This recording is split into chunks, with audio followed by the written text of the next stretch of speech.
শুরুতেই আমাদেরকে যে ছবি দেখাতে হবে বিতর্কের ফর্ম 7 কেন বলছি, কারণ ফর্ম 7 এর নামে নামবাদের চক্রান্তের অভিযোগে তৃণমূল কংগ্রেস বিভিন্ন জায়গায় বিক্ষোভ দেখাচ্ছে। বিজেপি এবং কমিশনের বিরুদ্ধে সোচ্চার ঘাসফুল শিবির, লাঠি ঝাঁটা হাতে বিক্ষোভ দেখাচ্ছে তৃণমূল কংগ্রেস। শ্রীরামপুরে বিডিও অফিস চত্বরে একেবারে তুল কালাম কাণ্ড। যে ছবি দেখতে পাচ্ছেন শুধুমাত্র শ্রীরামপুর নয়, একাধিক জায়গাতেই কিন্তু এসআইআর বিক্ষোভের আঁচ দেখা যাচ্ছে। দেখতে পাচ্ছেন 3 জায়গা ছবি, বাসন্তী, শ্রীরামপুর, আর তার পাশাপাশি আরো একটি জায়গা ছবি আপনাদেরকে আমরা দেখাচ্ছিলাম। এই মুহূর্তে যে ছবি আপনারা দেখতে পাচ্ছেন, শ্রীরামপুর বিডিও অফিস চত্বরে একেবারে তুল কালাম কাণ্ড।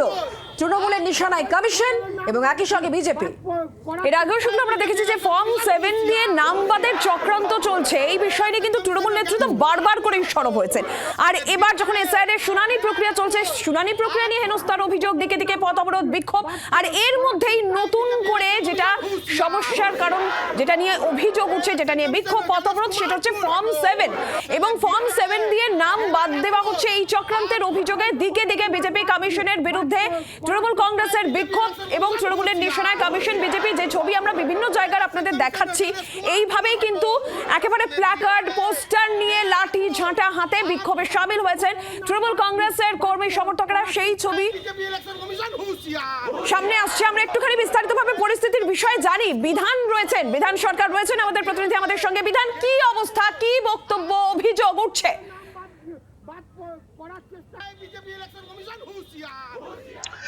দেখো নীলাঞ্জনা, তৃণমূলের পক্ষ থেকে স্পষ্ট করে যে অভিযোগটা করা হচ্ছে যে বিজেপি নির্বাচন কমিশনকে সঙ্গে নিয়ে একটা চক্রান্ত করছে, যেটা হচ্ছে যে বৈধ ভোটার যারা তাদের নাম বাদ দেওয়ার এবং ফর্ম 7 এর মাধ্যমে সেই নাম বাদ দেওয়ার একটা চক্রান্ত চলছে বলে তাদের অভিযোগ। এবং আজকে যেটা দেখা গেল যে শ্রীরামপুরের যে বিডিও অফিস রয়েছে, সেই বিডিও অফিসে তারা মিছিল করে আসে এবং সেখানে ঝাঁটা লাঠি হাতে নিয়ে তারা বিক্ষোভ শুরু করে এবং তারা হুঁশিয়ারি দেয় যে যদি একজনও কোনো বৈধ ভোটারের নাম বাদ যায়, সেক্ষেত্রে কোনো দলের কথা তারা বলছেন না, কোনো বৈধ ভোটারের নাম বাদ যায় তাহলে কিন্তু আন্দোলন হবে শেষ পর্যন্ত।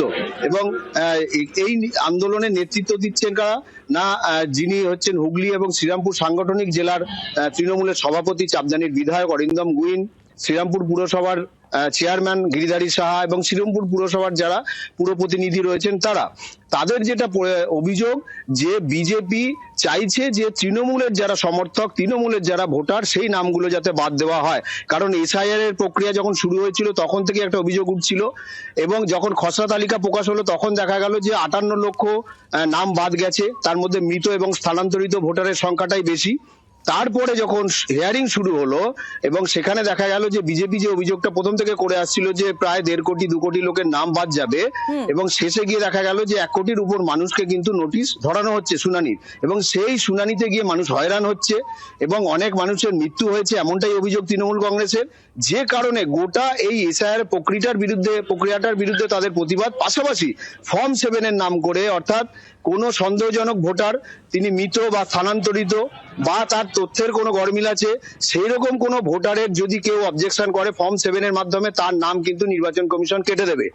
এইটাকেই কিন্তু হাতিয়ার করেছে তৃণমূল কংগ্রেস। তারা জায়গায় জায়গায় বিক্ষোভ করছে, শুধু শ্রীরামপুরে নয়, চুঁচুড়াতেও একটু আগে চুঁচুড়ার বিধায়ক অসিত মজুমদার তিনি রীতিমতো দলবল নিয়ে শুনানি কেন্দ্রে ঢুকে পড়েন, যেখানে মহকুমা শাসক দপ্তরে শুনানি চলছে, সেখানে ফর্ম 7 ছিঁড়ে ফেলে দেওয়া হয় এবং একজন ব্যক্তি, যেটা দেখা গেল যে তিনি ফর্ম 7 জমা দিতে এসেছিলেন, তাকেও কিন্তু হেনস্থা করা হয়েছে, তাকে টানা যেটা করা হলো, তার জামা ধরে কলার ধরে টানা হয়েছে, এমনটাই অভিযোগ। অর্থাৎ চন্দননগর মহকুমা শাসকের দপ্তরের সামনে শ্রীরামপুর নয়, চুঁচুড়ার কথাও কিন্তু আমাদের প্রতিনিধি বিধান আমাদেরকে জানাচ্ছিল। বিধান, তুমি আমাদের সঙ্গে থাকো আর এই বিষয় নিয়ে, অর্থাৎ যারা এই মুহূর্তে বিক্ষোভ দেখাচ্ছেন তৃণমূল কংগ্রেসের কর্মী সমর্থকরা, তাদের বক্তব্যকে শোনাবো। পাশাপাশি রাজনৈতিক তর্ক বিতর্ক শুরু হয়ে গিয়েছে। বিজেপি নেতা রাহুল সিনহা তিনি কি বলছেন, পাল্টা তৃণমূল কংগ্রেসের তরফ থেকে দেবাংশু ভট্টাচার্য তার বক্তব্য কি, শোনাবো।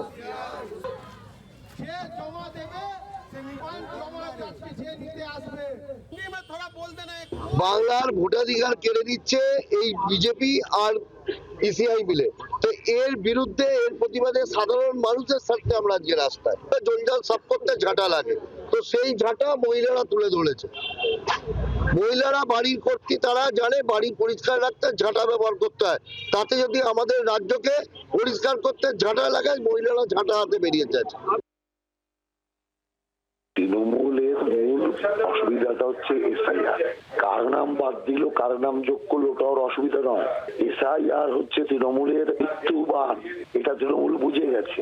কোথাও একটা বিক্ষোভ দেখিয়ে, কোথাও একটা গুন্ডাগিরি করে এই এসআইআর, রাষ্ট্রীয় এসআইআর, একে বন্ধ করা যাবে না। অতএব সেই ক্ষতি যদি ওরা করতে চায়, নিজের পায়ে কুড়ুল মারতে চায়, মারুক, আমাদের কোনো আপত্তি নেই। মানুষও দেখছে, ইলেকশন কমিশনও দেখছে, উপযুক্ত পদক্ষেপ উপযুক্ত সময় নেবে। এই যে গাড়ির মধ্যে একসাথে 5-7 হাজার ফর্ম নিয়ে বিজেপির লোকেরা জমা দিতে যাচ্ছিল ফর্ম 7, এগুলো কেন? একটা রাজনৈতিক দল ভোটে জিততে পারছে না বলে তার অপছন্দের দলকে যারা ভোট দেয় তাদেরকে ভোটার লিস্ট থেকেই বাদ দিয়ে দেওয়ার চক্রান্ত করছে। এখন বিজেপির কাছে হিন্দু মুসলমানের তফাৎ নেই, যে বিজেপিকে ভোট দেয় না সেই বিজেপির কাছে বাংলাদেশি। আর একদিন যখন বুঝতে পেরেছে গোটা পশ্চিমবঙ্গই বিজেপিকে ভোট দেয় না, তখন গোটা পশ্চিমবঙ্গে বিজেপির কাছে বাংলাদেশি, তাই মহারাষ্ট্রে মতুয়াও মার খায়। ফলে এটা একটা চক্রান্ত, শুরু থেকে বাঙালি নিধনযোগ্য। আর এই বাঙালির মধ্যে অওয়া ক খ সহজ পাঠ বর্ণ পরিচয় পড়ে যারা বড় হয়েছে, সে হিন্দু হোক, সে বাঙালি হোক, সে অষ্টমীতে অঞ্জলি দিক বা ঈদের শিবুই খাক, যাই হোক না কেন, যদি বাঙালি হয়, মুখের ভাষা বাংলা হয়, তাদের ওপরেই খাড়া নেমে যাচ্ছে। আর এটা বিজেপি এবং ইলেকশন কমিশন মিলিতভাবে করছে। বাংলার আওয়াজ, বাঙালির আবেগ, জি 24 ঘন্টা।